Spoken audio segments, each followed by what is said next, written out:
ಇಲ್ಲಿ ಕುಂತವನಲ್ಲ ಅಪ್ಪ ಅನ್ಸ್ಕೊಂಡ್ರೆ ದೊಡ್ಡ ಮನುಷ್ಯ ಇವನೇನ್ ಸಾಮಾನ್ಯ ಅನ್ಕೊಂಡಿದ್ಯಾ? ನಮ್ಮಮ್ಮ ದಿನ ರಾತ್ರಿಯಿಂದ ಕಣ್ಣೀರ್ ಹಾಕೊಳ್ಳು.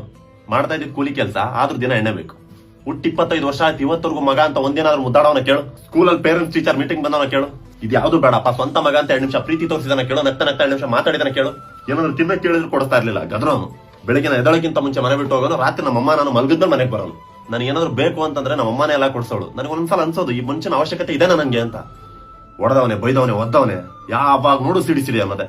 ನಾನು ಅವತ್ತೇ ಡಿಸೈಡ್ ಮಾಡ್ಕೊಂಡಿದ್ದೆ, ನಾನ್ ದೊಡ್ಡವನಾದ್ಮೇಲೆ ಪಿನ್ ಟು ಪಿನ್ ಏನಿದೆ ಎಲ್ಲ ವಾಪಸ್ ಕೊಡ್ತೀನಿ ಇವನಿಗೆ ಅಂತ. ಆಯ್ತು, ದೊಡ್ಡವನಾದೆ, ಜಾಬ್ಗೆ ಸೇರ್ಕೊಂಡೆ, ಸಂಬಳನೂ ಕೈಗೆ ಬಂತು, ಹಂಗೆ ಜವಾಬ್ದಾರಿನೂ ಕೈಗೆ ಬಂತು.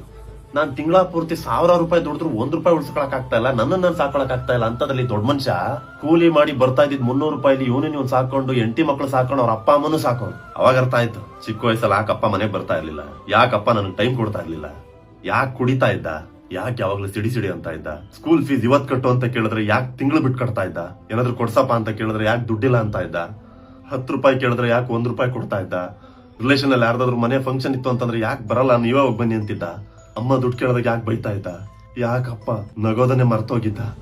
ಅವಾಗ ಅರ್ಥ ಆಯ್ತು, ಒಂದೇಳ ಮಗ ಅಪ್ಪ ಆಗೋವರ್ಗು ಅಪ್ಪ ಏನು ಅಂತಂದೇಳಿ ಮಗಂಗೆ ಅರ್ಥ ಆಗಲ್ಲ.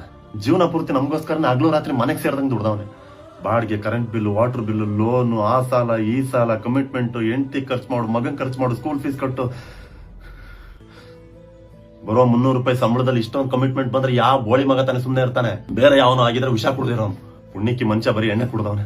ಕೊನೆವರೆಗೂ ಮರೆಯಲ್ಲಿ ನಿಂತ್ಕೊಂಡು ನಮ್ಗೋಸ್ಕರ ದುಡ್ದು ಈ ಮನುಷ್ಯ ನಮ್ಗಳ ಕಣ್ಣಿಗೆ ವಿಲನ್ ಆಗೋದಾ, ಹೆಂಡತಿ ಕಣ್ಣಲ್ಲಿ ಹೀರೋ ಆಗೋದಾ? ಇವ್ರೇನು ಅಂತ ಅರ್ಥ ಮಾಡ್ಕೊಳ್ಳೋಷ್ಟ್ರಲ್ಲಿ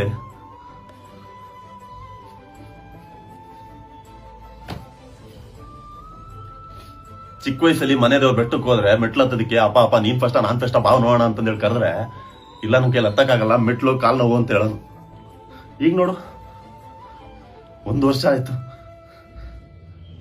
ಗೋಡೆ ಹತ್ತಿ ಇಳಿತಾನ, ಇವಾಗ ಯಾಕೆ ಬರ್ತಾ ಇಲ್ಲ ಕಾಲ್ ನೋವು?